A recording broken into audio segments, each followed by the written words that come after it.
బాబాయ్ ఇప్పుడు మీకు లెసన్ టీచ్ చేస్తాడు. ఇది గుర్తుపెట్టుకో, తర్వాత మాట్లాడుకుందాం.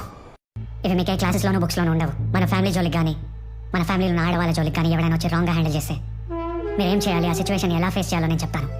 మీరు చూడాలి, వినాలి. ఎవరికి ఉపయోగం? ఫ్యూచర్లో అవసరం పడినప్పుడు మీరు మొహమాట పడకుండా వాడాలి. ఓకే? ఓకే బాబాయ్. మధ్యాహ్నం ఇంటికి వచ్చి ఆటో పంపిస్తాను. ఆడవాళ్ళని ఎక్కించమన్నామంట.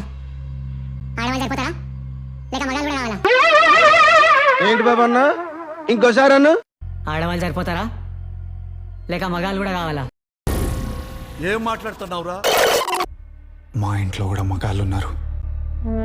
మీ ఇంట్లో వాళ్ళకు ఉండేవే మాకు ఉన్నాయి. ఏం మాట్లాడతాడు నువ్వు? ఏం మాట్లాడతాడు నువ్వు? పట్నాకు నీళ్ళ పికప్లతో ప్లేసులతో పని లేదు. చెట్టు పుట్ట గోదం గోడౌన్ కామాంధుడు. బస్సు ట్రైన్ కార్ ఏదైనా నడుస్తుంది.